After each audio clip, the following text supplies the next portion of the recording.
نعرہ سلوات اللہم صلی علی محمد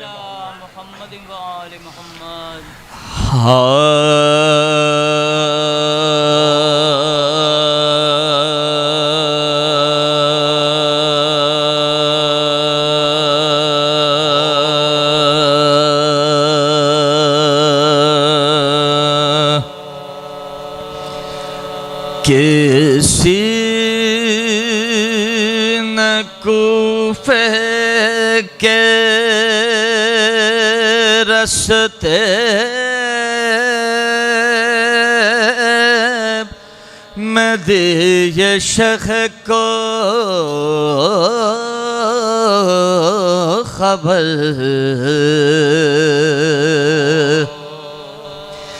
کسی نے کوفے کے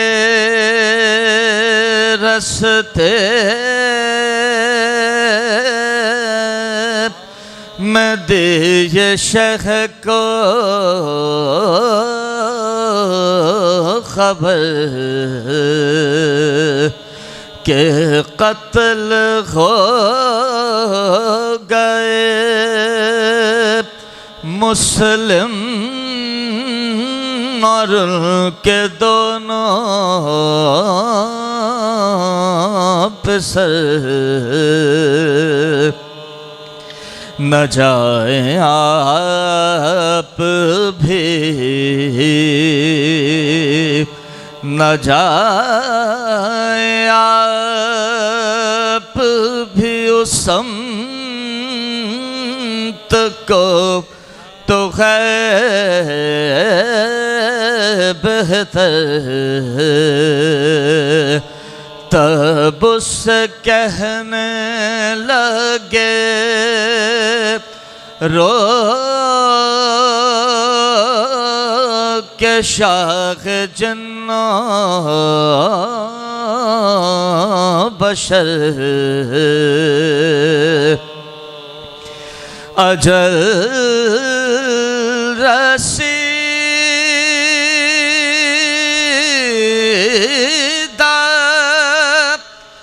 منم ربم بکر ببلا اجل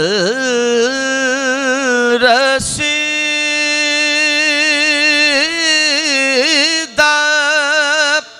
منم ربم بکر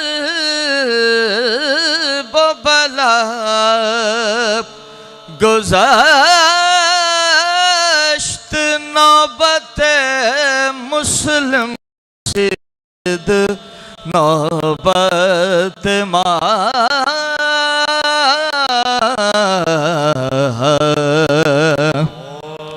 کسی نے کوفے کے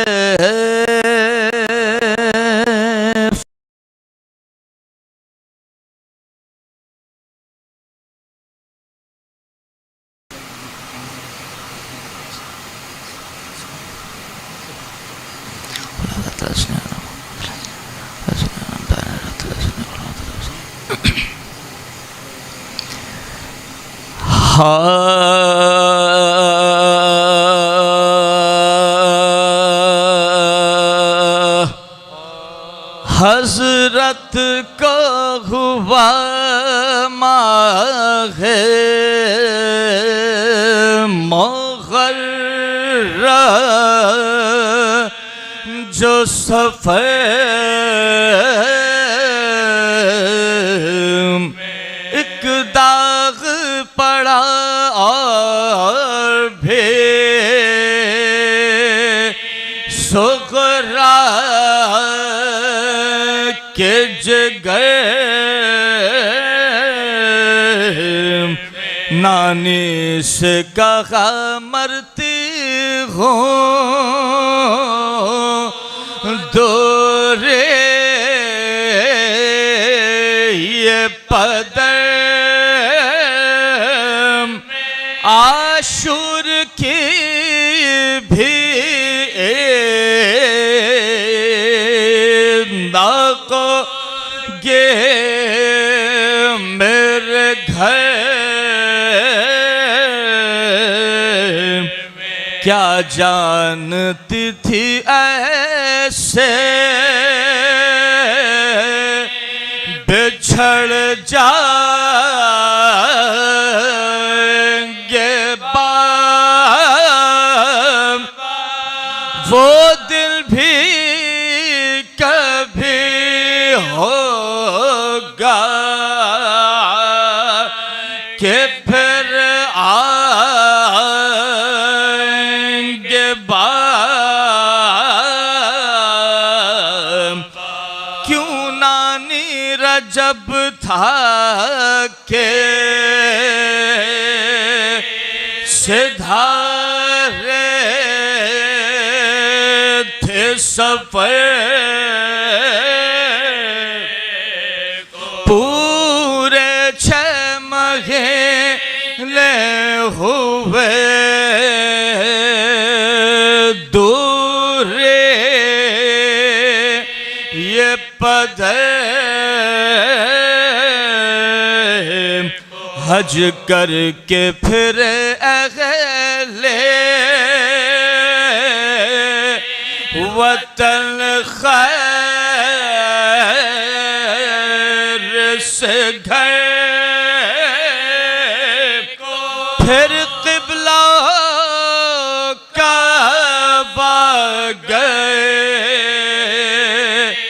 کعبے سے کدھر زہرا کا قمر سوئے مدینہ نہیں اس چاند کی رویت کا مہینہ نہیں ہائے پیدا ہوئے اصغر تو پیام اجلا، افسوس کے جھولے میں بغل نہ جھولا، بھیا کو نہ جی بھر کے گلے سے بھی لگا، بچھڑے تو کبھی خواب میں بھی منہ نہ دکھا، داخل شہدی ابھی نہ گھر میں ہوئے نا، اصغر 6 مہینے کے سفر میں ہوئے نا، بابا پکٹے خیر سے یا رب یہ مہم اس خدشے سے ہر وقت پھٹا جاتا ہے سے، بابا سے میرے کوفیوں کے دل میں کے حضرت سے لڑا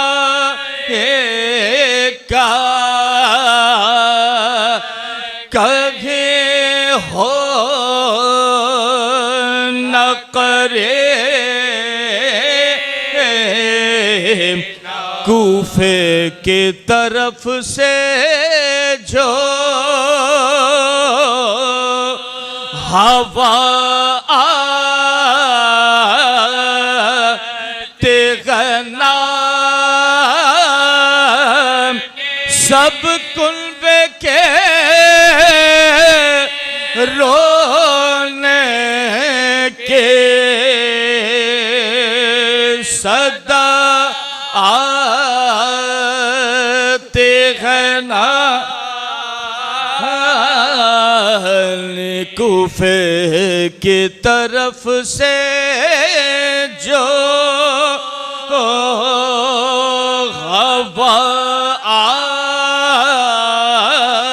آتے غنام سب کلبے کے رونے کے صدا آتے غنام حضرت کو ہوا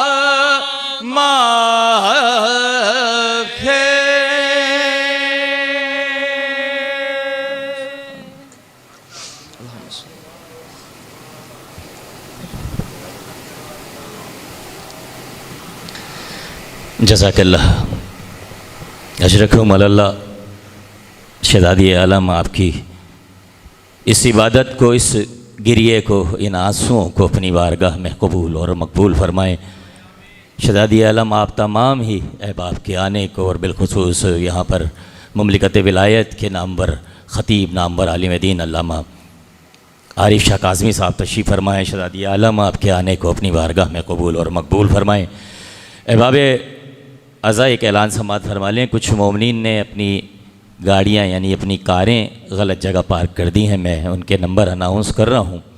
BSQ 972 AQ220 BMR 723 BTA 754 BQG 511 اور AGA 906 یہ گاڑیاں جن بھی عزاداروں کی ہیں، برادرم کی ہیں، وہ ازراہ کرم پارکنگ ایریا میں اپنی گاڑیاں پارک کریں۔ بصورت دیگر آپ کو دشواری کا سامنا کرنا پڑے گا۔ بوتراب اسکاؤٹس کے والنٹیئر آپ کی رہنمائی کے لیے یہاں موجود ہیں، ان سے مکمل تعاون فرمائیے۔ اور مومنین کرام ایک اعلان اور سماعت فرما لیجئے کہ کل سے وقت کی پابندی کو ملحوظ خاطر رکھیں۔ مجلس عزا ٹھیک 5:15 بجے حدیث قصہ سے شروع ہوگی اور ٹھیک 6 بجے واجب الاحترام قبلہ مولانا عارف شاہ کاظمی صاحب زیب ممبر ہو جائیں گے۔ آپ تمام احباب سے میں درخواست کرتا ہوں کہ وقت کی پابندی کو ملحوظ خاطر رکھیے۔ ذرا ایک مرتبہ درود کی تلاوت ارشاد فرما دیجئے۔ نعرہ صلوات۔ دیکھیں کثیر تعداد میں مجمع ہے اور میں جانتا ہوں کہ آپ اس سے بہتر انداز میں درود پڑھ سکتے ہیں۔ نعرہ صلوات۔ جزاک اللہ اجرکم اللہ۔ میں ایک مطلب اور 2 شعر حاضر کر رہا ہوں قبلہ کی اجازت سے کہ کچھ اتنا اختیار فاطمہ ہے، اگر بات پہنچ جائے تو ہاتھ بلند فرما دیجیے گا کہ کچھ اتنا اختیار فاطمہ ہے، ارے ملک خدمت گزار فاطمہ ہے، ملک خدمت گزار فاطمہ ہے، ابھی جنت کا در کھلنے نہ پائے، ارے خدا کو انتظار فاطمہ ہے، ابھی جنت کا در کھلنے نہ پائے، خدا کو انتظار فاطمہ ہے۔ اور شعر نظر کر رہا ہوں کہ کسی میں دم ہے تو آ کر گرا دے، کسی میں دم ہے تو آ کر گرا دے، ارے میرے دل میں مزار فاطمہ ہے، کسی میں دم ہے تو آ کر گرا دے، میرے دل میں مزار فاطمہ ہے۔ برادرم مرتضی علی صاحب اگر ہمیں سماعت فرما رہے ہیں تو تشریف لائیں اور بارگاہ امامت میں سلام کا نذرانہ پیش فرمائیں جناب مرتضیٰ صاحب اگر ہمیں سماعت فرما رہے ہیں تو ہم ان سے بلا تمہید ملتمس ہیں، درخواست گزار ہیں۔ جناب فراز علی صاحب اگر ہمارے درمیان تشریف فرما ہے، برادر فراز علی صاحب اگر ہمارے درمیان تشریف فرما ہے تو بلا تمہید تشریف لائیں اور بارگاہ امامت میں سلام کا نذرانہ پیش فرمائیں، اور اس کے بعد بلا تمہید واجب الاحترام حضرت مولانا عارف شاہ کاظمی صاحب خطاب فرمائیں گے۔ بار دیگر نعرہ سلوہ۔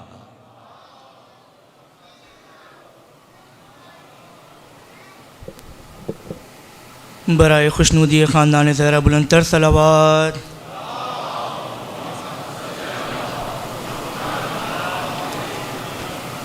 تعمیل حکم ایک سلام کے چند مصرے۔ خواب میں زہرا نے بابا کو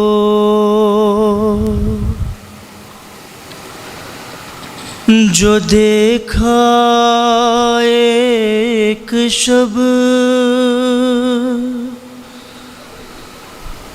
خوش ہوئی پاس میں بابا کے، چلی جاؤں گی اب ہائے رونے لگی، بچوں کا خیال آ گیا جب، یہ خبر نہ ہوئی پاس حسین آ گئے کب، ارے اماں ڈھونڈیں گے کہاں، یاد اگر آؤگی ہم تو مر جائیں گے گر چلی جائیں گی۔ ماں نے جب یہ سنا دل تڑپنے لگا، پیار کرتے ہوئے فاطمہ نے کہا، دیکھو حسین میرے حسین ایسے نہیں کہتے، ماں کسی کی ہمیشہ رہی ہے کبھی، میں بھی بچھڑی تھی اماں سے بچپن میں ہی، ماں کے جانے کا دکھ تو بہت تھا، مگر دیکھو میں بھی تو بن ماں کے جیتی رہی، تم کو میری قسم تم سے بچھڑیں جو ہم، ضبط کرنا ہے لال ماں کا یہ غم، دیکھو حسین میرے حسین ایسے نہیں کہتے، حال میں نے کسی کو سنایا نہیں، خود تو روئی علی کو بتایا نہیں، ارے میرا پہلو شکستہ ہے بس اس لیے، اپنے سینے سے تم کو لگایا نہیں، ٹوٹ ٹوٹی ہیں پسلیاں کر نہ پائی بیاں کتنی تکلیف میں جی رہی ہے یہ ماں دیکھو حسین میرے حسین ایسے نہیں کہتے مجھ کو معلوم ہے میرے نور نظر پیاس لگتی ہے تم کو بہت رات بھر پیاس سہنے کی عادت بھی ڈالو ذرا پیاسا رہنا پڑے کب کہاں کیا خبر پیاس تم کو لگے اور نہ پانی ملے یہ دعا ہے کہ وہ دن نہ آئے کبھی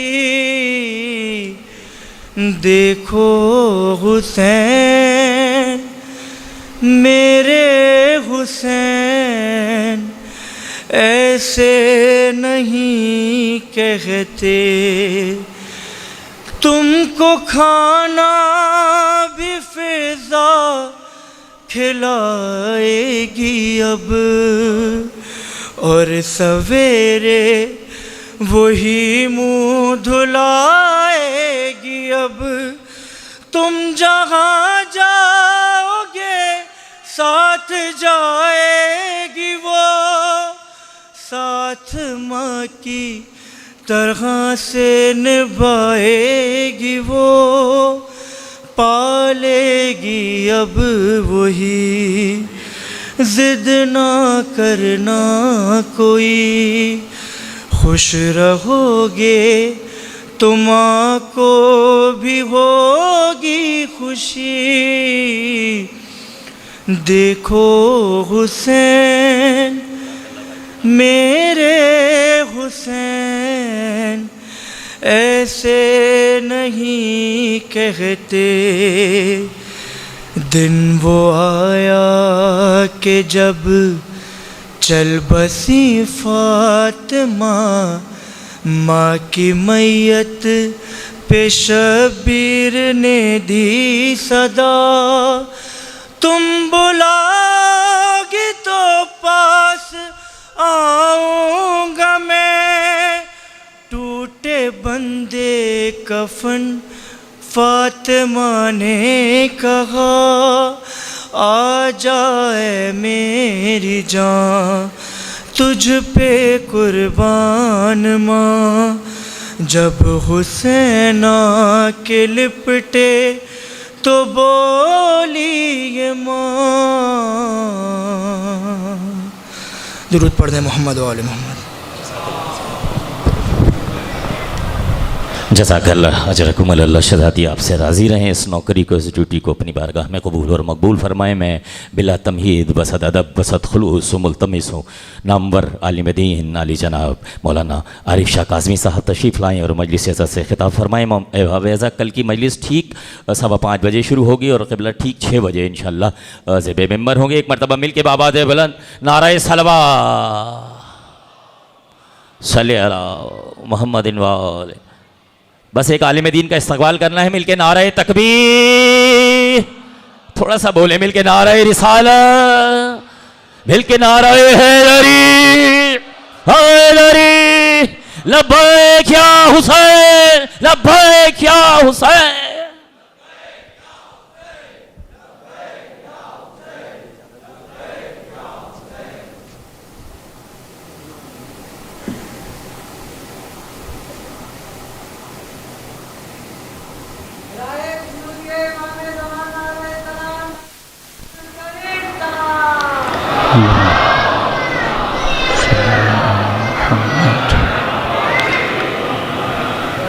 اپنے مرحومین کو یاد کرتے ہوئے بالاخص مرحوم سید مہدی حسن علی میاں مرحوم امیر فاطمہ، سید فدا حسنین، سید طفیل، مقدسہ خاتون، سید عشرت، خورشید حسن، روشن علی، ظہیر اختر، حامد حسین، نظام خاتون اور سید علی اختر جعفری اور جتنے بھی شہدائے ملت جعفریہ ہیں سب کو یاد کرتے ہوئے سورۃ الفاتحہ۔ بسم اللہ الرحمن الرحیم مالک یوم الدین ایاک نعبد و ایاک نستعین بسم اللہ الرحمن الرحیم بسم اللہ الرحمن الرحیم بسم اللہ الرحمن الرحیم ربنا تقبل منا انک انت السمیع العلیم۔ صلوات پڑھیں محمد و آل محمد۔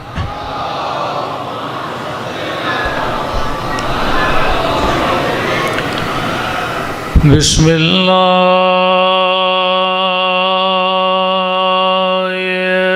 الرحمن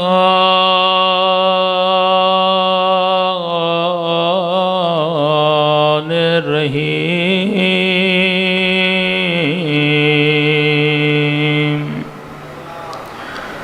الحمد للہ رب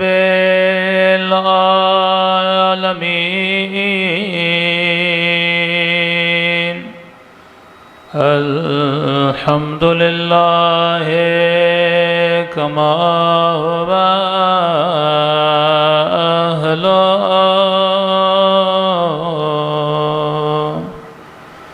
الصلاۃ والسلام علی سید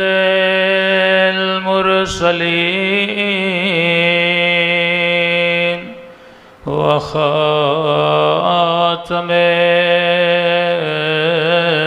نبیین ابی القاسم محمد اللہم صلی علی محمد وعلی آلہ الطیبین الطاہرین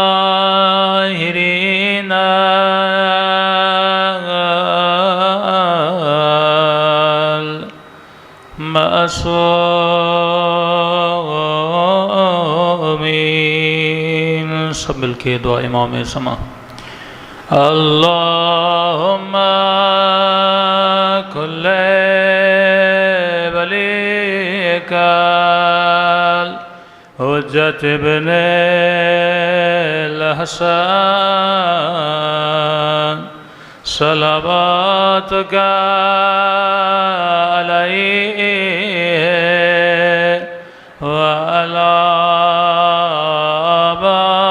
آبائہ فی هذه الساعة وفي كل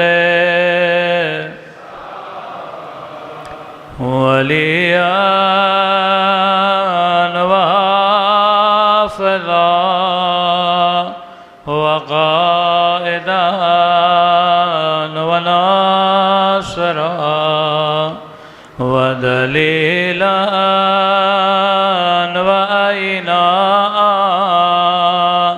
حتى تسكنه أرضك وتمتعه فيها طويلا برحمتك يا أرحم الراحمين۔ صلوات پڑھیں محمد۔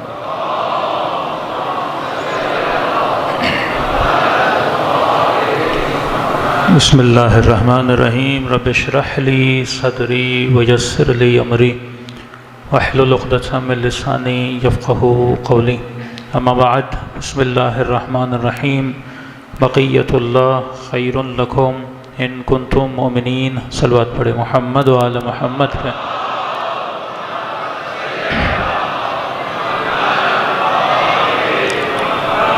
دعا ہے پروردگار عالم ہم سب کی عبادتیں اپنی بارگاہ میں قبول فرمائے اور جس مقصد زندگی کے لیے، مقصد حیات کے لیے یہ مجلسیں رکھی جاتی ہیں، خدا ان مقاصد میں بھی ہم سب کو کامیابیاں نصیب فرما دیں۔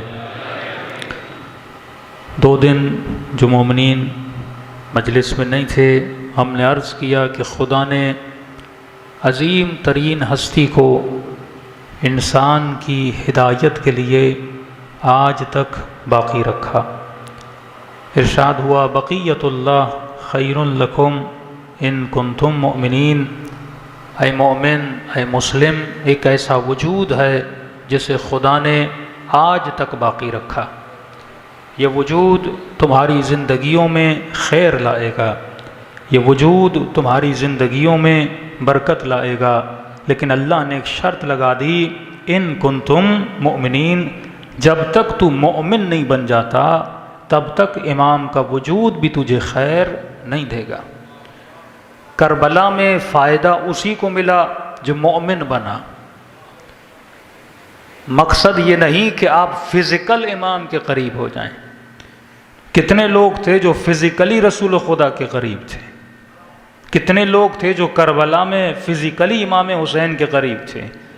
آج یہ ہو سکتا ہے کہ یہ مومن جو نیو رضویہ میں بیٹھا ہوا ہے، یہ فزیکلی امام حسین سے اور مولا کے بدن سے میلوں فاصلے پر ہے، لیکن 1 منٹ کے لیے سوچئے کہ جب شمر لعین امام حسین کے سینے پر سوار تھا، فزیکل مولا حسین کے کتنا قریب تھا، یعنی بدن بدن سے ملا ہوا تھا، یعنی جسمانی قرب حاصل کرنے کے بعد بھی وہ لعی رہا۔ لیکن دوسری طرف آپ اویس قرنی کا واقعہ سنتے ہیں، جس نے رسول کو دیکھا نہیں، جو فزیکل رسول خدا سے دور ہے، لیکن جب رسول خدا آتے ہیں تو فرماتے ہیں مجھے اویس کی خوشبو آ رہی ہے۔ اصل جو قرب ہے وہ قرب باطنی ہے، نہ کہ قرب ظاہری۔ تو فرمایا تب تک تمہاری زندگیوں میں خیر نہیں آئے گا جب تک تم مومن نہیں بن جاتا، جب تک تیرے دل میں ایمان نہیں آ جاتا۔ یہ ایمان کب آتا ہے، ایمان کیسے آتا ہے؟ اسی دھوکے میں مسلمان رہا کہ اگر ہم لا الہ الا اللہ کہہ دیں گے تو دلوں میں ایمان آ جائے گا، اور ہم اسی خیال میں رہے کہ محمد الرسول اللہ کے بعد علی ولی اللہ کہہ لیں گے تو ہمارے دل میں ایمان آ جائے گا۔ ایک ایمان لسانی ہوتا ہے، ایک ایمان قلبی ہوتا ہے۔ کیا تمہارے دل میں ایمان قلبی ہے کہ نہیں؟ کہ مولانا ایمان قلبی کیا ہے؟ میں نے کہا سارے اعمال کا دار و مدار یہ قلب ہے۔ جب تک قلب پاک نہیں ہوتا تب تک تمہارا کوئی عمل قبول نہیں ہوتا، چاہے ہزاروں مجلسیں سن لو، چاہو ہزاریں مجلسیں پڑھ لو، چاہو 1000 سجدے کر لو۔ کیا شیطان نے کم سجدے کیے تھے؟ کیا شیطان نے کم نمازیں پڑھی تھیں؟ پہلے تو ہمارے ذہن میں یہ ہوتا تھا کہ فلاں بندہ نمازی بن جائے، فلاں تہجد گزار بن جائے، خاتون جو ہے وہ باحجاب بن جائے، لیکن آج کا معاشرہ دیکھ رہے ہیں واقعاً کلام اہل بیت صدق ثابت ہوتا ہے کہ نماز پڑھنا معیار نہیں ہے، روزہ رکھنا معیار نہیں ہے۔ اللہ نے شرط لگا دی انما یتقبل اللہ من المتقین۔ ایسے نمازی کا فائدہ کیا جو نماز تہجد پڑھے پر باپ اس سے ناراض ہو؟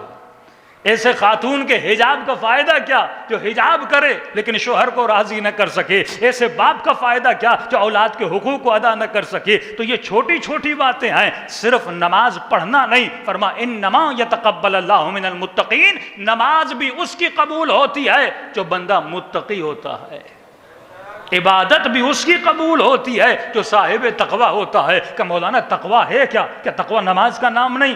کیا تقوی خمس کا نام نہیں؟ کیا تقوی نماز تہجد کا نام نہیں؟ کئی اوقات تو کرتا ہے لیکن عادت کی بنیاد پہ کرتا ہے، عبادت کی بنیاد پہ نہیں کرتا۔ کیا طالبان نماز نہیں پڑھتے؟ کیا یہ آج کے مسلمان نماز نہیں پڑھتے؟ کیا گلے کاٹنے والے نماز نہیں پڑھتے؟ سارے نماز پڑھتے ہیں، شاید ہم اور آپ سے زیادہ نمازیں پڑھتے ہوں، لیکن اللہ کہتا ہے میں نمازوں کے وزن کو نہیں دیکھتا، میں نمازوں کی کیفیت کو دیکھتا ہوں۔ میں کوانٹٹی کو نہیں دیکھتا، میں کوالٹی کو دیکھتا ہوں۔ ہو سکتا ہے تو 100 تسبیحیں اللہ اللہ کی پڑھ لے، لیکن اس اللہ اللہ کہنے میں تمہارے وجود میں کوئی کیفیت پیدا نہ ہو، لیکن ایک اللہ کا نام صرف ایک بار بندہ لے لیکن اس کے وجود میں کیفیت پیدا ہو جائے۔ یہ کیفیت کب پیدا ہوتی ہے؟ دیکھیے معاشرہ لفظوں میں جکڑا ہوا ہے، مسلمان لفظوں میں پھنسا ہوا ہے۔ جب تک ہم مفاہیم کو ان کی تہ تک نہیں سمجھتے تب تک ہمارے وجود میں ایمان اجاگر نہیں ہوتا۔ آج ایک چھوٹا سا سوال کرتا ہوں، اس کی تشریح میں کل چلا جاؤں گا۔ آج تک آپ نے خود سے پوچھا کہ انسان کیا ہے؟ ہمارے استاد اخلاق کہتے تھے آج تک لوگ یہی کہتے ہیں انسان کیا ہے، انسان کیا ہے۔ اور علم لاجک میں اور علم منطق میں جب انسان کی تعریف کی جاتی ہے تو تعریف یہ ہوتی ہے الانسان حیوان ناطق۔ انسان کی تعریف یہ ہے کہ انسان ایک ایسا حیوان ہے جو بولتا ہے، انسان ایک ایسا حیوان ہے جو سوچتا ہے، انسان ایک ایسا حیوان ہے جو تصور کرتا ہے۔ آج کل کے جو نئے علماء ہیں انہوں نے اس تعریف کو رد کر دیا کہ سوچتے تو حیوان بھی ہیں، تصور تو حیوان بھی کرتا ہے۔ اگر انسان کی تعریف یہ ہے کہ انسان بولتا ہے تو بولتا تو طوطا بھی ہے۔ فرق یہ ہے طوطا، کوئی طوطا 2000 ورڈ بولتا ہے، کوئی 5000 ورڈز بولتا ہے، انسان انلمیٹڈ ورڈز میں باتیں کرتا ہے، تو بولتا تو وہ بھی ہے۔ کہ یہ نہیں کہو کہ انسان کیا ہے، پہلے یہ سوچو انسان کیا نہیں ہے، پھر نکل کے آئے گا یہ کیا ہے۔ ایک مرتبہ بولتے ہو ٹشو کیا ہے، یہ بھی ایک تعریف ہو سکتی ہے۔ ایک مرتبہ آپ یہ سوال کرتے ہو کہ یہ ٹشو کیا نہیں ہے۔ جب ان نہیں کو سمجھو گے پھر تجھے وہ جو ہے وہ سمجھ میں آئے گا۔ ایک مرتبہ میں یہ بولتا ہوں اللہ کیا ہے، ایک مرتبہ یہ بولتا ہوں اللہ کیا نہیں ہے۔ اللہ نے نہیں سے شروع کیا، کہا لا الہ الا اللہ، پہلے تولا نہیں، پہلے تبرا، پہلے نہیں ہے پھر ہاں ہے، پہلے لعنت ہے پھر سلام ہے۔ اگر تجھ میں نہ کہنے کی نہ سمجھنے کی استطاعت نہیں ہے تو ہاں کو بھی نہیں سمجھ سکتا۔ مجلس میں آنا تولا ہے، لیکن دل صاف کر کے آنا یہ تبرہ ہے۔ حسین کا نام لینا یہ تولا ہے، لیکن ایسی زبان سے لینا جس زبان نے کبھی حسین کی نافرمانی نہ کی ہو یہ تبرہ ہے۔ جب تک نا کو نہیں سمجھو، اب یہ کلاس تو نہیں ہے آپ لوگوں کے ہاتھ میں کاغذ اور پین ہو، کیونکہ کچھ مجلسیں عوامی اور کچھ مجلسیں علمی ہوتی ہیں، صرف میں سوال آپ کے ذہنوں میں چھوڑ رہا ہوں، گھر جا کے کاغذ و قلم اٹھا کے، چلو وہ بھی نہیں تو موبائل تو ہر کسی کے پاس ہے، یہ سوال کرنا شروع کر دیں کہ انسان کیا نہیں ہے۔ اس کے بعد ایک نکھار آئے گا کہ آپ کو پتہ چلے گا میں ہوں کیا۔ ہم غلطی اس لیے کر رہے ہیں کیونکہ ہمیں پتہ ہی نہیں کہ ہم کیا ہیں۔ جب ہمیں علم نہیں ہے ہم کیا ہیں تو ظاہر ہم اس بدن سے کون سا کام لیں گے، ہم غلط ہی کام لیں گے نا۔ جب آپ کو پتہ چل جائے کہ ٹشو بنا کس چیز کے لیے، جب آپ کو پتہ ہی نہ ہو یہ کس مقصد کے لیے بنا ہے، گلاس کس مقصد کے لیے بنا ہے، کائنات میں چھوٹی سی چھوٹی چیز بنتی ہے وہ کسی مقصد کے لیے ڈیزائن کی جاتی ہے۔ ایک مرتبہ یہ پورا مجمع اس ٹشو کے ڈبے کو دیکھ رہا ہے لیکن سوچ نہیں رہا۔ قرآن کہتا ہے نہ سوچنے والے انسان نہیں ہیں، غور کرنے والا انسان نہیں ہوتا، جو غور نہ کرے، جو فکر نہ کرے۔ لیکن ایک مرتبہ آپ صرف ٹشو کو دیکھو، ایک نگاہ میں کیا نظر آئے گا؟ ایک نرم کاغذ کا ٹکڑا، نیچے ایک سخت پاکٹ ہے، اس پہ چند کلر ہیں، ریڈ ہے، بلیک ہے، وائٹ ہے، یہ نظر آئے گا۔ لیکن ایک مرتبہ غور سے سوچو یہ ٹشو ہے کیا، یہ آیا کہاں سے، اسے ڈیزائن کس نے کیا، یہ بنا کہاں سے، یہ کہاں سے اس نے جنم لیا ہے۔ جب ایک مرتبہ سوچنا شروع کر دو گے تو لاکھوں چیزیں تمہارے ذہن میں آنا شروع ہو جائیں گی۔ یہ چھوٹا سا ڈیزائن جو ٹشو کے ڈبے پر ہے کہ ایسے ہی بن گیا، جب سوچو گے اس کے پیچھے ایک پوری ڈیزائنر کی ٹیم ہے جس نے اس کو ڈیزائن کیا تاکہ دیکھنے والے کو ڈبا اچھا لگے۔ اس کے فونٹ میں بڑی دقت کی گئی تاکہ پڑھنے والے کو یہ فونٹ اچھے لگیں۔ اس کے ٹشو کے ڈیزائن میں بھی بڑی زحمت کی گئی تاکہ یہ ٹشو نرم ہو، ملائم ہو، تھوڑی سی خوشبو بھی ہو۔ جب پسینہ صاف کیا جائے تو ٹشو کے ٹکڑے ٹکڑے انسان کے بدن پہ نہ آئیں، یہ ٹشو اس کے پورے پسینے کو اپنے وجود میں کیا کر لے، جذب کر لے۔ ایک چھوٹا سا ٹشو کا ڈبا جب آپ کی نگاہوں کے سامنے آتا ہے، جب بغیر سوچے دیکھتے ہو تو کوئی رزلٹ نہیں ملتا، لیکن جب غور و فکر کرتے ہو یہ ٹشو کا ڈبا صرف ٹشو کا ڈبا نہیں ہوتا، اس کے پیچھے انسانوں کی پوری ٹیم ہوتی ہے، ایک ڈیزائنر ہوتا ہے، ایک پرنٹنگ مشین کے پیچھے لوگ لگے ہوتے ہیں، کارخانے میں کئی سینکڑوں لوگ کام کر رہے ہوتے ہیں۔ تو جب غور و فکر کرتے ہو تو صرف چیز تک نہیں پہنچتے، اس چیز کے بنانے والے تک پہنچ جاتے ہو۔ یہی تو فرق ہے۔ میں نے کل کیا کہا؟ میں نے کہا ایک وہ بندہ جو لا الہ الا اللہ کہہ رہا ہے اور دوسرا وہ جو لا الہ الا اللہ نہیں کہہ رہا، ان دونوں میں کیا فرق ہے؟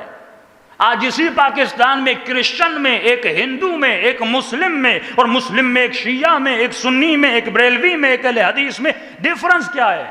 جب سب کی زندگی گزارنے کا طریقہ ایک ہے.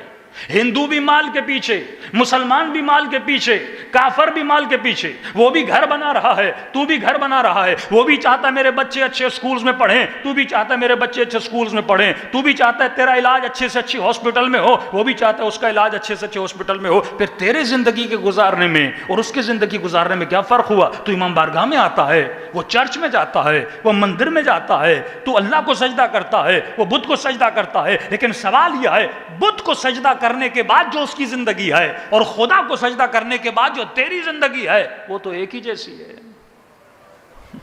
رشوت ایک ہندو بھی لے رہا ہے، ایک مسلمان بھی لے رہا ہے. ہاں، گندی فلمیں وہ بھی دیکھ رہا ہے، تو بھی دیکھ رہا ہے. مجازی عشق میں ان کے خاندان بھی تباہ ہو رہے ہیں، تیری فیملیز بھی تباہ ہو رہی ہیں. تو میں نے کہا صرف لا الہ الا اللہ کہنا نہیں ہے، سوال ہی ہے اس کائنات کو جس نگاہ سے ایک کافر دیکھ رہا ہے، اگر وہی نگاہ ایک مسلم کی ہو تو عملاً یہ بھی کافر ہے، زباناً یہ مسلم ہے.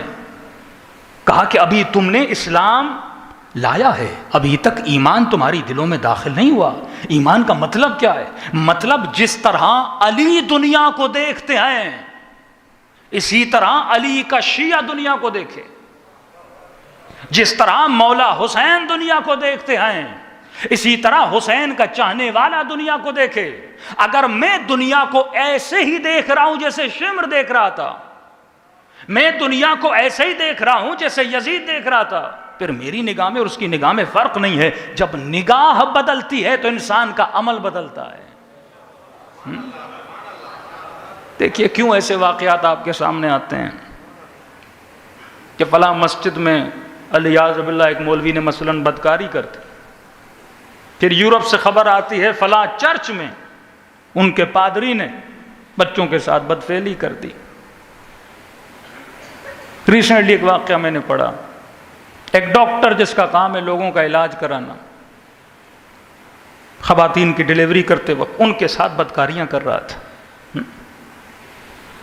یہاں فرق مسلم اور کافر ختم ہو چکا ہے، کیونکہ انسان کو پتہ ہی نہیں میں دنیا میں آیا کیوں، اسے پتہ ہی نہیں میری خلقت کا مقصد کیا ہے، کیونکہ اسے یہ علم نہیں کہ انسان کیا ہے.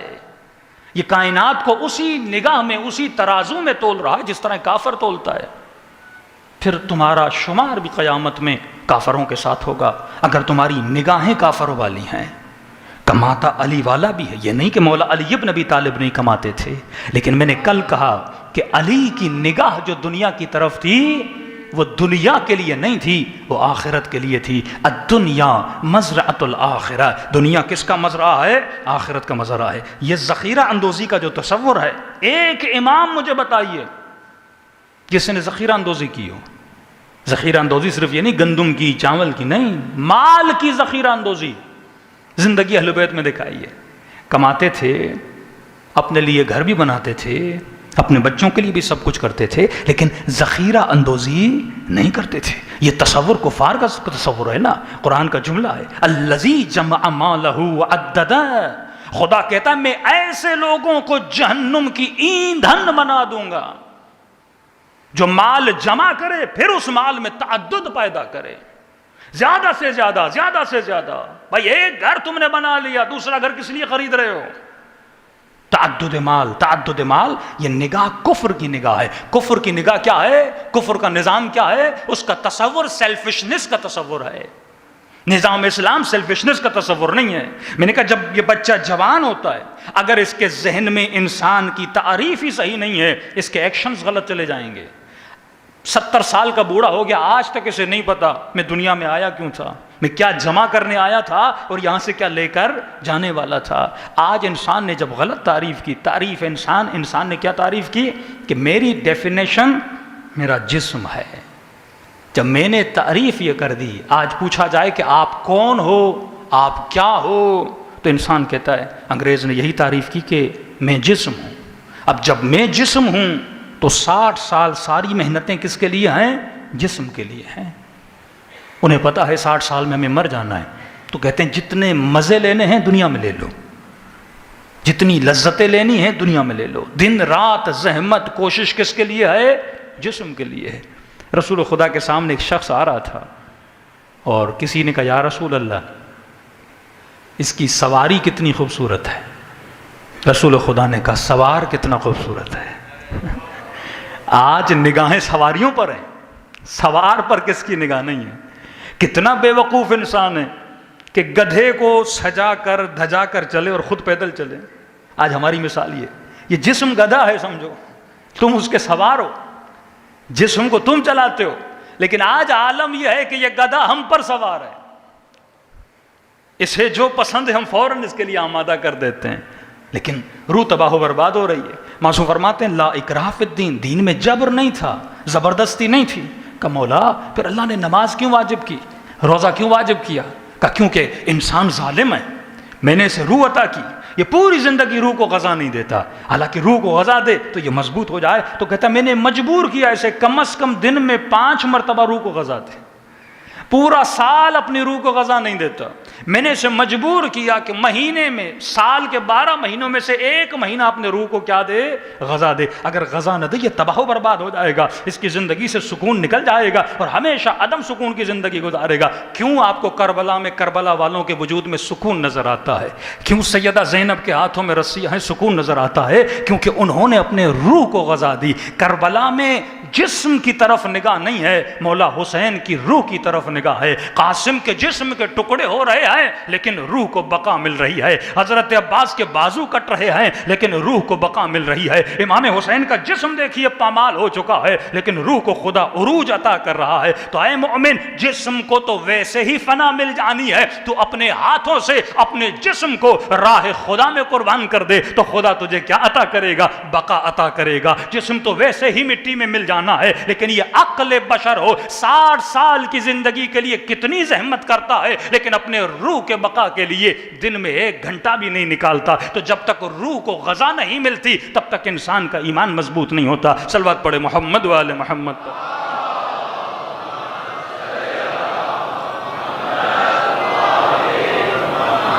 تو آپ کے ذہنوں میں ایک سوال میں نے چھوڑ دیا، جا کے سوچیے گا، کل میں اس کا خود آپ کو جواب بھی دے دوں گا، لیکن ذرا سوچ کے آئیے گا تو جوابات میں آپ کو مزہ بھی آئے گا کہ انسان کیا نہیں ہے۔ 10 منٹ اپنے چھوٹے بچے سے بھی پوچھئے کہ بیٹا انسان کیا نہیں ہے، یہ نہیں کہ انسان کیا ہے۔ آپ بولیں گے انسان کیا ہے؟ وہ جو بولتا ہے، وہ جو دیکھتا ہے، وہ جو چلتا ہے، یہ نہیں۔ انسان کیا نہیں ہے، جب آپ نہیں پہ پہنچیں گے پھر آپ کو خود بخود جواب آ جائے گا۔ کبھی فرمایا من عرف نفسہ فقد عرف ربہ، جس نے اپنے نفس کو پہچانا وہ خدا کو پہچان لے۔ ساری معرفتیں یہاں ہیں، یہ مت سمجھنا کربلا جاؤں گا تو معرفت ملے گی، مکے جاؤں گا تو معرفت ملے گی، مدینے جاؤں گا تو معرفت ملے گی۔ تو آج جتنے مدینے میں رہ رہے ہیں ان کے اندر معرفتیں کیوں نہیں؟ ہاں، جو نبی کے ساتھ بیٹھے ہیں ان میں معرفت کیوں نہیں؟ ہاں، تو یہ عالم ہے نا، یہ نہیں کہ آپ کعبے کے غلاف کو پکڑ کے بیٹھ جاؤ تو اللہ آپ کو معرفت دے گا، نہیں، معرفت تیرے اندر ہے، معرفت تیرے وجود میں ہے۔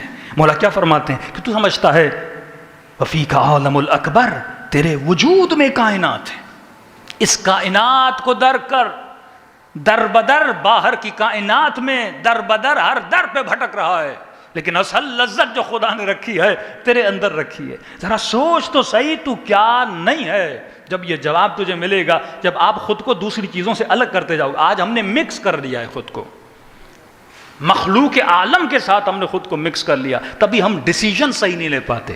جب ڈیسیجن صحیح نہ ہو تو ظاہر ہے انسان کے سارے اعمال در بدر ہو جاتے ہیں۔ تو اس پہ سوچ کے آئیے گا، انشاءاللہ کل میں بھی جواب دوں گا۔ صلوات پڑھے محمد و آل محمد پہ۔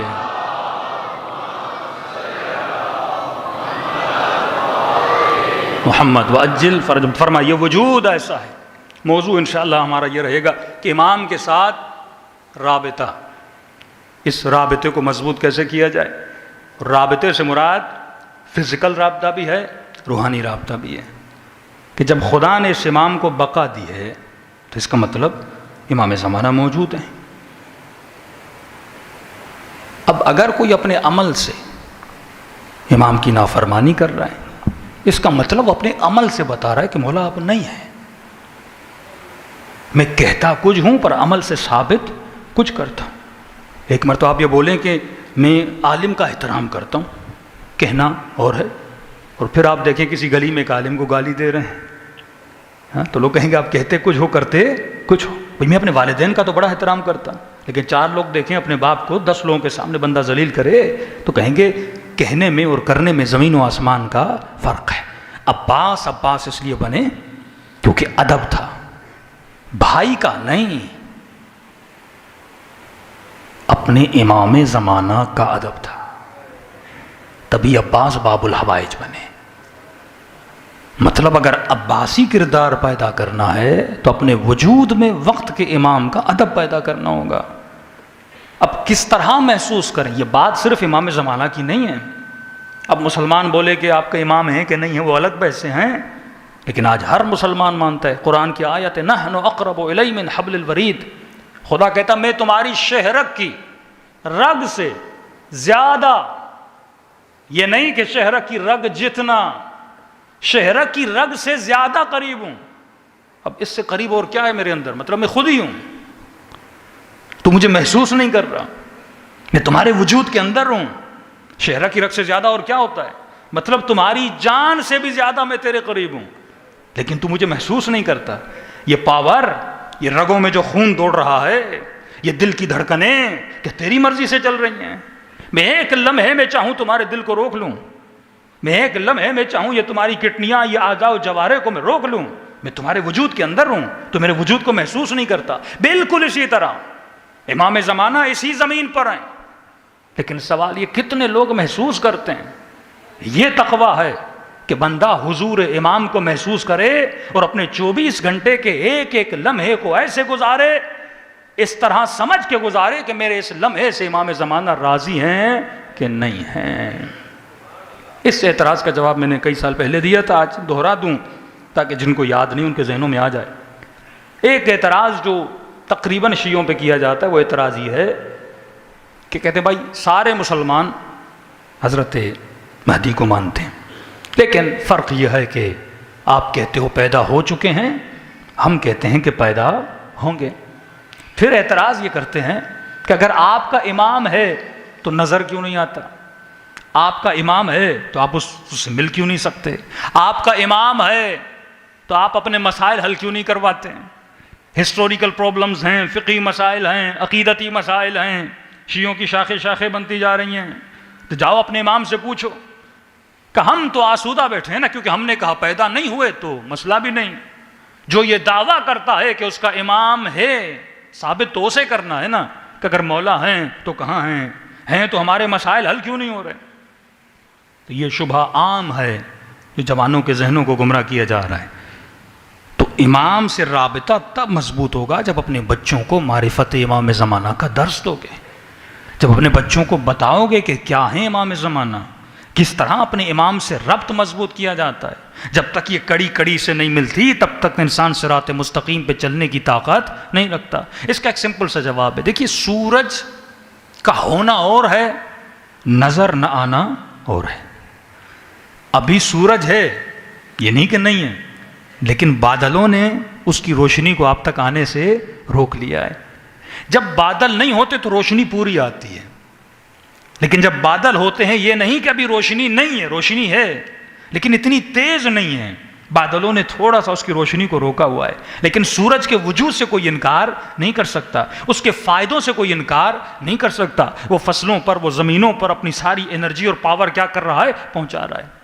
تو ضروری نہیں کہ امام زمانہ ہیں تو ہر بندہ اسے دیکھے، اصل بات یہ ہے کہ وہ ہیں اور زمین کو فیض عطا کر رہے ہیں۔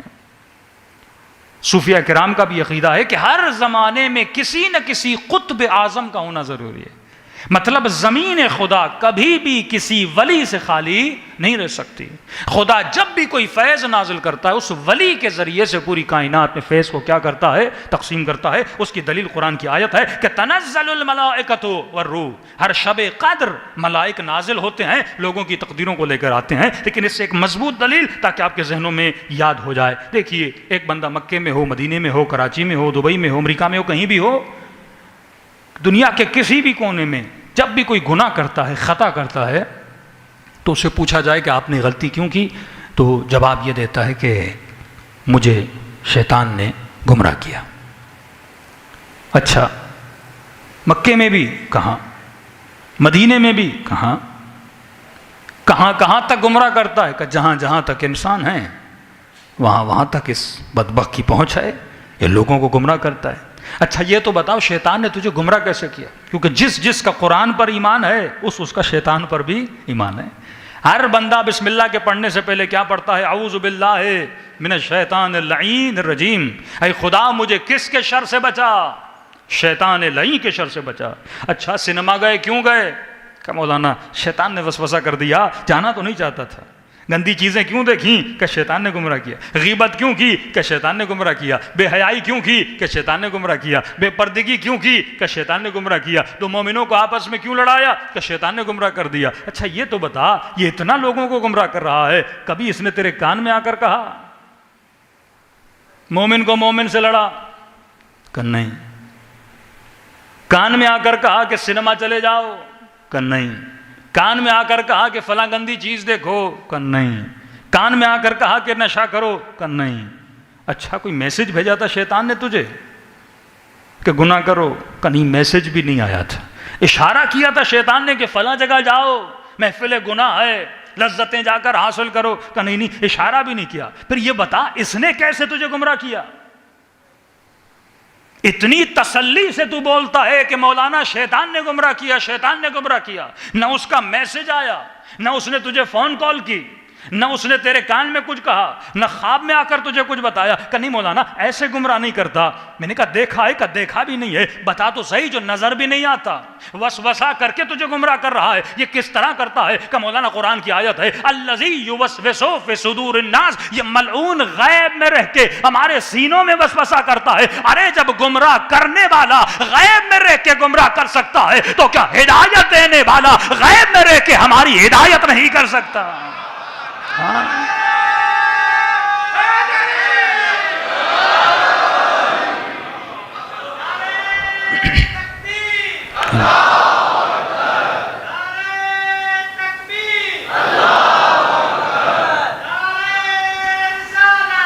یا رسول اللہ، یا رسول اللہ،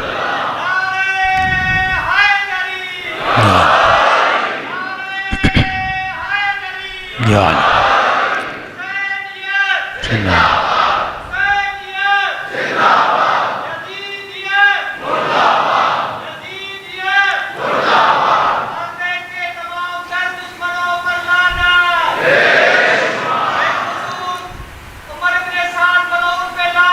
بے شک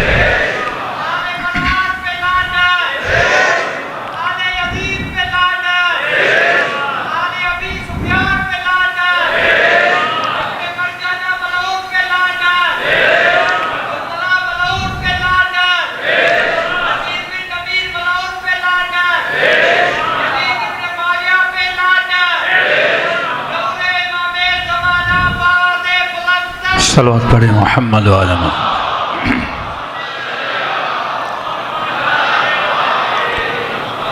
تو ہدایت کے لیے ضروری نہیں کہ بندہ نظر آئے، جس طرح گمراہی کے لیے ضروری نہیں ہے، شیطان نظر نہیں آتا پر غیب میں رہتے ہوئے لوگوں کے سینوں میں وسوسہ کرتا ہے۔ اسی طرح وقت کے امام نظر نہیں آتے، غیب میں رہتے ہوئے لوگوں کی ہدایتیں کرتے ہیں۔ لیکن کس کی ہدایت کرتے ہیں؟ شرط کیا ہے؟ ایمان ہونا چاہیے۔ خیر لکم، یہ تمہارے لیے باعث خیر ہے، ان کنتم مؤمنین، جب تک تمہارے وجود میں ایمان نہیں آتا۔ رسول خدا کی پیاری حدیث، بس اس حدیث پہ اکتفا کروں گا، ٹائم بہت ہو چکا، کل کوشش کریے گا وقت پہ آ جائیں، کیونکہ آگے 3 مجالس اور ہوتی ہیں، اگر یہاں لیٹ ہو گئے تو ایک تسلسل تینوں مجالس ڈسٹرب ہوں گی۔ رسول خدا فرماتے ہیں کہ جو میرے آخری بیٹے علی کی نسل سے ان کے آخری بیٹے پر ایمان لائے اور اس کا صحیح انتظار کرے۔ اب صحیح انتظار کیا ہوتا ہے کل بتاؤں گا، صرف انتظار نہیں، صحیح انتظار کرے۔ فرماتے ہیں اس کا مقام اتنا بلند ہے، یا اس کا مقام اس طرح ہے، یا مرنے کے بعد خدا اسے وہ مقام عطا کرے گا۔ یا رسول اللہ کون سا مقام عطا کرے گا؟ فرمائے جو شہدائے بدر اور احد کا درجہ تھا، خدا اسے عطا کرے گا۔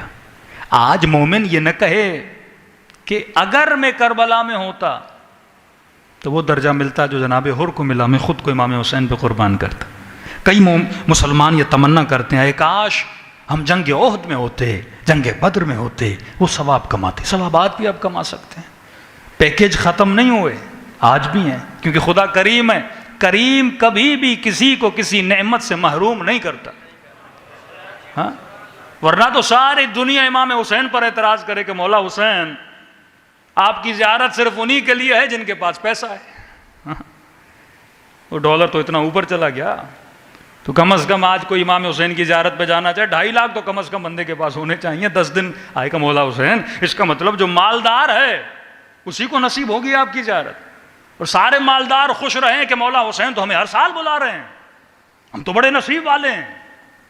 نہیں، زیارت حسین کرنا اور ہے، اس زیارت کا قبول ہونا اور ہے۔ ہاں؟ کچھ وہ تھے جو کربلا گئے اور امام حسین کی زری کے سامنے کھڑے ہو کر امام حسین کو سلام کیا، اور جب وہ زائر سو گیا تو رات کو خواب کے عالم امام حسین آئے، امام فرمایا اے میرے زائر جب واپس جانا اس بوڑھے کو حسین کا سلام دینا۔ ایک بندہ کراچی سے چلے کربلا تک امام حسین کو سلام کرنے کے لیے، اور ایک وہ ہے جسے کربلا سے حسین کراچی سلام بھیجیں۔ کہ مولا کون بوڑھا کہ جو میرے زائروں کی، میرے عزاداروں کی جو مجلس میں آنے والے ہیں ان کی جوتیاں بنا کے رکھتا ہے، جس نے اپنے نفس کی محبت کو مار دیا۔ لوگ کیا کہیں گے میں ان کی جوتیاں اٹھا رہا ہوں؟ نہیں، حسین کیا کہیں گے؟ یہاں لوگوں کی محبت لینے نہیں آئے تم۔ آج سارا جب سیلفشنس کا تصور آ جائے نا، لوگ کیا کہیں گے، دنیا کیا کہے گی، بیوی کیا کہے گی، بیٹے کیا کہیں گے، لیکن جب تصور الہی آ جائے نا پھر انسان یہ سوچتا ہے میرا خدا کیا کہے گا، میرا امام کیا کہے گا، میرے آقا حسین کیا کہیں گے۔ تو امام نے فرمایا نہیں، اگر خلوص ہے، طلب ہے، عشق ہے، تمنا ہے امام کے دیدار کی، تو فرمایا گھر بیٹھے بھی مجھ حسین کی زیارت کا ثواب کما سکتے ہو۔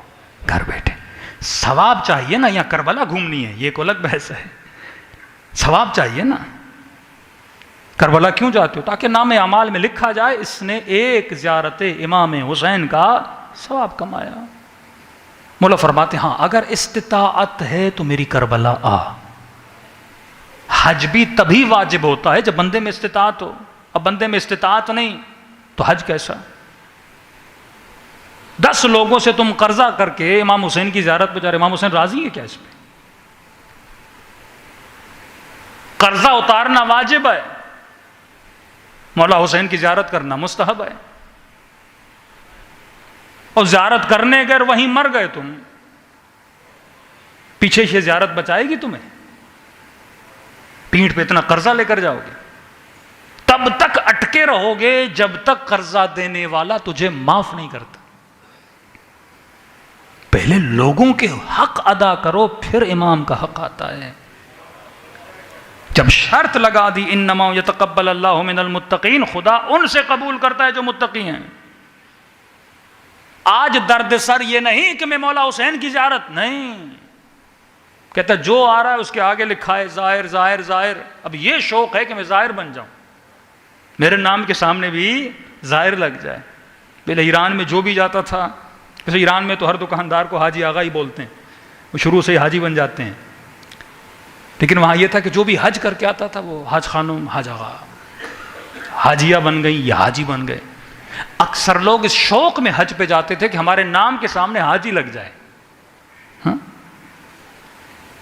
ایک ہمارے مولانا صاحب تھے، اچھے خاصی مجلسیں بھی پڑھتے تھے، کہ مولانا ہمیں قم آنا ہے، مشہد آنا ہے۔ میں نے کہا کیوں آنا چاہ رہے ہیں؟ ماشاءاللہ پڑھ لیا، لکھ لیا، جو علم وہاں وہ علم یہاں، فرق کیا ہے؟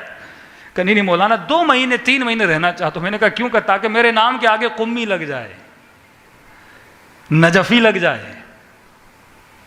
تو کہیں ایسا تو نہیں ہم صرف نام کے لیے کہیں جا رہے ہیں؟ معصوم فرماتا اگر مال نہیں، دولت نہیں، کوئی ضرورت نہیں، قرضے لے کر حج کرو، قرضے لے کر زیارتیں کرو، اگر خلوص ہے، نیت ہے، عشق حسین ابن علی ہے. اگر ہے تو آؤ, اگر توانائی ہے, طاقت ہے تو ضرور جاؤ. تاکید ہے معصومین کی. پیدل بھی جا سکتے ہو تو حسین کی زیارت کو جاؤ.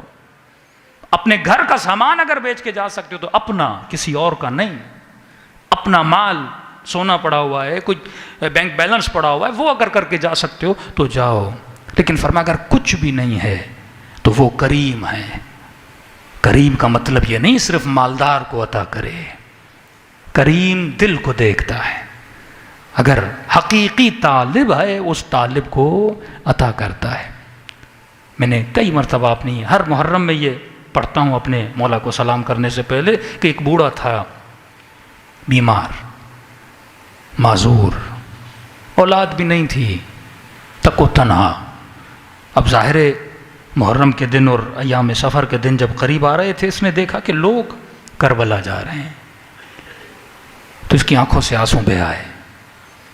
اور رات کو رو کے امام حسین سے اس نے شکوہ کیا کہ مولا حسین, کیا صرف کربلا صحت مند لوگوں کے لیے ہے؟ کیا صرف کربلا ان کے لیے ہے جن کے پاس پیسے ہیں؟ مولا اگر پیسے ہوتے تو میں آ بھی نہیں سکتا تھا کیونکہ صحت مند نہیں ہوں, میرا خیال کون رکھتا, اولاد نہیں ہے میرے پاس. شکوہ یہ کیا کہ مولا اور نہیں, یہ شوق نہیں کہ میں آپ کی زری دیکھوں یا کربلا آؤں, اس شوق میں نہیں مولا. شوق یہ ہے کہ اگر مر جاؤں منکر و نکیر یہ کہیں گے کہ تو ایک زیارت حسین کا ثواب نہیں لایا. مولا نام اعمال میرا خالی ہے, موت کے قریب ہوں, یہ نہیں پتا کب دنیا سے چلا جاؤں گا. رو رو کے کہتا اس کی آنکھ لگی, خواب کے عالم میں شہید کربلا کو دیکھا. وہ اللہ طلب ہو وہ خود آتے ہیں, عشق ہو وہ خود آتے ہیں. ایک وہ ہے جو ذریعہ حسین کو دیکھتا ہے, ایک وہ ہے جو وجہ حسین کو دیکھتا ہے. اور وہی دیکھ سکتا ہے جس کا قلب پاک ہو, جس کا قلب سلیم ہو, سالم ہو. امام نے کہا ہے موڑے بورے ظاہر, اگر نہیں آ سکتے تو الگ بات ہے, لیکن اگر میری کربلا آ سکتے ہو, طاقت ہے نا, تھوڑی بھی طاقت ہے تو ضرور آنا میری کربلا. کہ مولا آپ میرا حال دیکھ رہے ہیں, میں نہیں آ سکتا, تنگ دست ہوں, بیمار ہوں. کہ ہم کریم ہیں, کس نے کہا کہ ہم تجھے اپنی زیارت کے ثواب سے محروم کریں گے؟ کہ مولا کیسے آپ کی زیارت حاصل کروں؟ کہ میرے بوڑھے زائر تو گھر میں بیٹھ کر حسین کی زیارت کا ثواب کما سکتا ہے. کہ مولا وہ کیسے؟ کہ جب بھی دل کرے نا حسین کی زیارت کا, کربلا کی زیارت کا, آ نہیں سکتا, شرط یہ ہے, طاقت نہیں, توانائی نہیں, کوئی ایسی مجبوری آ گئی بندہ نہیں جا سکا شرعی. تو فرمایا خلوص دل سے مجھ حسین کو سلام کیا کرو. کہ مولا بس ایک سلام, ثواب زیارت حسین کا ایک شرط ہے, اگر وہ پوری ہو گئی تو ثواب تجھے مل گیا. کہ مولا کون سی شرط ہے؟ کہ دیکھو ایک مرتبہ بندہ چاہتا ہے کہ حسین پہ روئے, رونا آتا نہیں, کوشش کرتا ہے کہ روئے, دل سخت ہو جاتا ہے. پہلی محرم ہے نا, آج تھوڑے دل سخت ہوں گے, جیسے جیسے آگے بڑھتے جاؤ گے نا دلوں کی نرمی ہوتی جائے گی, خود محسوس کرنا اس کو. محرم دلوں کو نرم کرتا ہے, رمضان دلوں کو نرم کرتا ہے. فرمایا ایک وہ ہے جو چاہ کر روتا ہے. فرمایا اگر مجھ حسین کو سلام کرو اور نہ چاہتے ہوئے اگر تیرے آنکھوں سے آنسو آ گئے تو یہ مت سمجھنا یہ تیرے آنسو ہیں, حسین نے تجھے تیرے سلام کا جواب دیا ہے. اللہ آپ سب کو کربلا کی زیارت نصیب کرے. کئی زائروں کی کیفیت الگ ہوتی ہے. ایک مولا کا زائر کہنے لگا مولانا مجھے کیسے پتا چلے کہ میں کربلا بھی گیا, امام حسین نے میری زیارت قبول کی؟ تو میں نے کہا معصوم کا یہی فرمان ہے, جب اذن دخول پڑھو اس دم سے لے کر میری زیارت تک, یعنی زری تک آؤ واپس جاؤ, اس دوران اگر نہ چاہتے ہوئے تیرے آنکھوں سے آنسو آ گئے تو مولا فرماتے ہیں یہ مت سمجھنا یہ تیرے آنسو ہیں, ہم نے تجھے تیری سلام کا جواب دیا ہے, بلکہ اذن دیا ہے آ جا تیری زیارت قبول ہے. کہ مولانا میں اسی سوچ میں تھا کہ یہ میرے آنسو کب جاری ہوتے ہیں. کبھی بائی روڈ آ رہے تھے ایرانی بارڈر سے کربلا میں داخل ہوئے, شب جمعہ بھی تھی اتفاق سے, کہا کہ دور سے امام حسین کے گنبد پہ نگاہ پڑی. پہلے تصویروں میں دیکھا تھا, فلموں میں دیکھا تھا, فزیکل نہیں دیکھا تھا. کہ میں اسی سوچ میں تھا وہ رونا کب آئے گا. آ نہیں رہا تھا مولانا. بین الحرمین گیا, اذن دخول پڑا, اب بھی وہ کیفیت نہیں آ رہی تھی جو حدیث میں بیان کی گئی تھی. کہتا میں ایسی امام حسین کی زیارت بھی کی, حبیب ابن مظاہر کی زیارت کی, زری کو چوم کے باہر آ رہا تھا, مایوس تھا کہ وہ کیفیت ابھی تک پیدا کیوں نہیں ہوئی.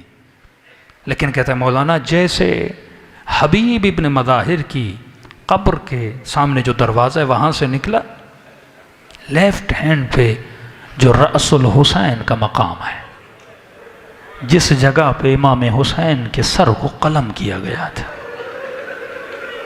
یہ گودی قتل گاہ ہے. مجھے نہیں پتا کتنے لوگوں نے اس جگہ کو محسوس کیا ہے. یہاں پہ قسی القلب ترین بندے کا دل بھی نرم ہو جاتا ہے. کہتا ایسا ہی میں نے دیکھا, ایک ریڈ لائٹ تھی, میں نے کہا یہ کیا ہے. کہتا بس اس جالی کو جب پکڑا تو وہ رونا آ گیا. کہتا مولانا آدھے گھنٹے سے بھی زیادہ وہ کیفیت آ رہی تھی. لگ یہ رہا تھا اگر 1 گھنٹہ بیٹھوں گا میرا دل پھٹ جائے گا. میں نے کہا یہ تیرے آنسو نہیں تھے, حسین نے تجھے تیرے سلام کا جواب دیا تھا.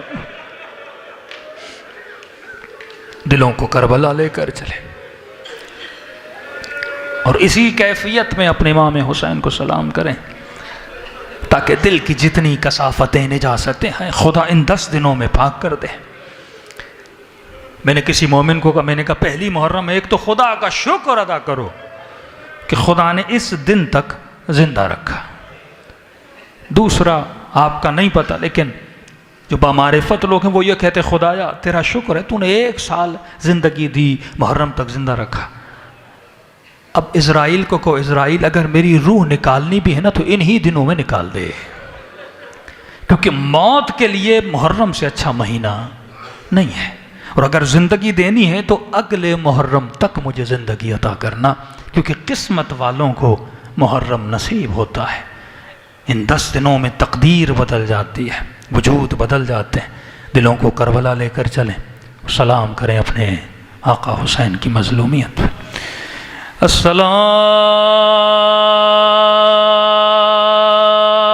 السلام علی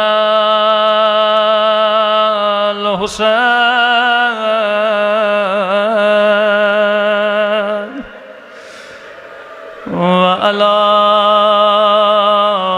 علی ابن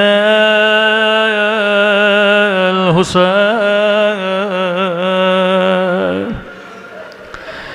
وعلی اولاد الحسین وعلی اصحاب الحسین.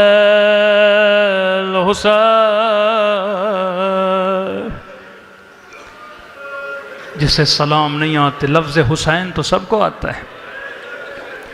ایسے حسین حسین کہو جیسے کربلا میں عاشور کے دن سیدان حسین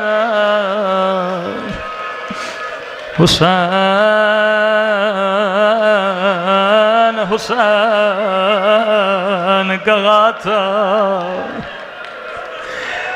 السلام علی الحسین وعلی علی ابن الحسین. سب مل کے وعلی اولاد الحسین وعلی اصحاب حسین کی صدا بلند ہو. السلام علی الحسین وعلی علی ابن سب مل وعلی اولاد الحسین وعلی اصحاب. میرے اللہ تجھے زینب کی لٹی ہوئی چادر کا واسطہ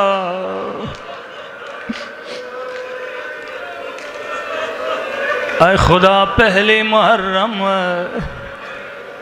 ایسا بنا دے جیسا کربلا میں تو نے حور کو بنایا تھا.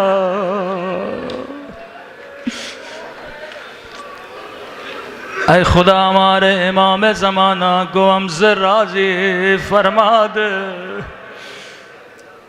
ایک مومن بامعرفت جب اس امام زمانہ کی زیارت ہوئی، امام نے فرمایا مومن جب بھی آنکھوں میں آنسو ہوں سب سے پہلے میرے ظہور کی دعا کیا کرو. اور خود امام نے کہا جب دعا کرو خدا کو 2 واسطے ضرور دیا کرو. اللہ یہ واسطے کبھی رد نہیں کرتا. مولا کون سے واسطے؟ ایک تو آنکھوں میں آنسو ہوں، 2 واسطے ضرور دیا کرو. کتنی بھی بڑی دعا ہو خدا رد نہیں کرتا. ایک خدا کو میری پھپھی زینب کا واسطہ دیا کرو.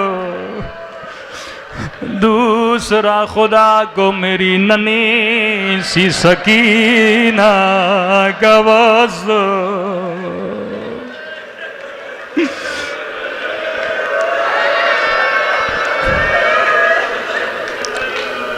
وقت کی کمی ہے، چھوٹی سی روایت ہے پر درد بھری روایت ہے. تاریخ میں بڑی یتیمہ بچیاں ملیں گی جنہوں نے بڑے زخم اٹھائے. ایک یتیمہ بی بی، اس بی بی نے بھی بابا کے جانے کے بعد بڑی تکلیفیں اٹھائی. نام ہے سیدہ فاطمہ. بابا کے جانے کے بعد مسلمانوں نے گھر جلا دیا. بابا کے جانے کے بعد پسلیاں ٹوٹ گئے. خوش نصیب ہو تجھے رونے سے کوئی روکنے والا نہیں. دن میں روتی تھی کہتی تھی رات میں رو، رات میں روتی تھی کہتی تھی ہمارے بچوں کو نیند نہیں آتی. بڑے مصائب دیکھے میری بی بی نے. ہر بی بی جب یتیم ہوئی اس نے بابا کے غم دیکھے، لیکن دوسری یتیمہ بی بی نام ہے زینب، عمر 5 برس ہے. اللہ کسی بچی کو بچپن میں ماں کی ٹوٹی پسلیاں نہ دکھائے. اللہ کسی بچی کو ماں کی جھکی ہوئی کمر نہ دکھائے. بی بی زینب کہتی ہیں جیسے اماں کے حجرے میں گئے اتنی تکلیف تھی، تسبیح پڑھنا بی بی کے لیے دشوار تھا. اسی لیے کہتا ہوں شیعو جب تسبیح سیدہ پڑھو خدا کو ٹوٹے ہوئے بازو کا واسطہ دیا کرو. اللہ کبھی دعا رد نہیں کرے گا. ننھی سی بچی ماں کے سرانے بیٹھ گئی. سیدہ نے کہا زینب بیٹا کچھ ذمہ داریاں دینا چاہتی ہو. 5 برس کی بچی ذمہ داریاں. کب بیٹی وہ گٹھڑی لا کر دینا. چھوٹی سی گٹھڑی، کپڑے کی گٹھڑی لا کر اماں کو دی۔ سیدہ نے کہا زینب بیٹا ذرا گٹھڑی کو کھولو، ماں کا بازو زخمی ہے۔ جیسے گٹھڑی کھلی سیدہ نے سفید کفن لیا، بی بی زینب کو دیا، کہا زینب بیٹا یہ کفن تیری ماں زہرا کا کفن ہے، جب بابا غسل دے یہ کفن بابا کو دینا۔ اور روتی رہی اماں، اللہ آپ کو لمبی عمر عطا کرے۔ کہنے لگی زینب اب جینے کا دل نہیں ہے۔ بھاری دل سے ماں سے کفن لیا، ایک مرتبہ گٹھڑی سے دوسرا کفن نکالا، رو کر کہا اماں یہ کس کا کفن ہے؟ کہا زینب یہ تیرے بابا علی کا کفن ہے، ایک دن آئے گا تیرے بابا کے ضرب لگے گی، جب حسن غسل دے یہ کفن بھائی کو دینا۔ بی بی زینب فرماتی ہے میں پریشان تھی، رو رہی تھی، میرے اللہ میری اماں نہ رہیں گے پر زینب زندہ رہے گی، او بابا علی نہ رہیں گے پر زینب زندہ رہے گی۔ دل ہی دل میں کہہ رہی تھی میرے اللہ میرے حسن و حسین کو لمبی عمر عطا کرنا۔ ایک مرتبہ اماں نے تیسرا کفن اٹھایا، میں نے کہا اماں یہ کس کا کفن ہے؟ دل میں دعا کر رہی تھی اللہ کرے اماں کہے زینب یہ تیرا کفن ہے، لیکن کہا زینب بیٹی یہ میرے حسن کا کفن ہے، او میرے حسن کے جگر کے ٹکڑے، او میرے لال کو زہر دی جائے گی۔ تصور کریں بہن پہ کیا گزری ہوگی۔ بھرے دل سے بھائی کا کفن لیا، اب گٹھڑی میں دیکھا ایک کفن باقی تھا۔ فرماتی ہے میں دعا کرتی رہی اللہ کرے یہ بھی زینب کا کفن ہو، اللہ مجھے موت دے دے میں حسین کا مرنا نہ دیکھوں۔ ایک مرتبہ ماں نے کفن لیا، ماں یہ کس کا کفن ہے؟ زینب یہ میرے حسن کا کفن ہے۔ اماں حسن کا کفن تو دیا، او میرے لال پہ تیر برسائے جائیں گے، او کفن خوش رنگین ہو جائے گا۔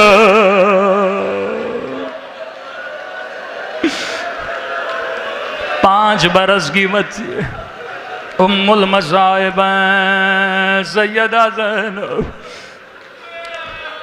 کہتی ہیں اب جو گٹھڑی میں دیکھا کوئی کفن نہیں تھا، دل ہی دل میں کہا الحمدللہ، اس کا مطلب میرا حسین زندہ رہے گا، زینب حسین کا جانا نہیں دیکھے گی۔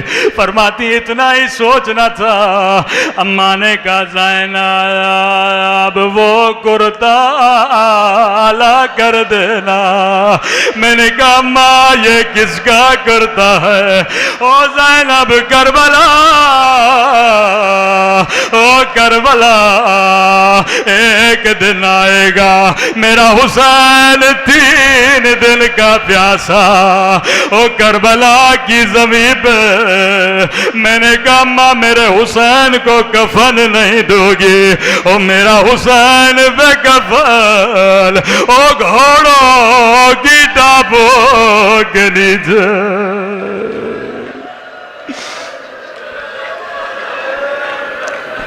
اللہ لعنت اللہ علی القوم الظالمین۔ پروردگار مظلومیت امام کا واسطہ ہمارے مولا اور آقا امام کا ظہور فرما، ہم سب کو مولا کے عوان و انصار میں شریک فرما۔ ربنا تقبل منا انک انت السمیع العلیم۔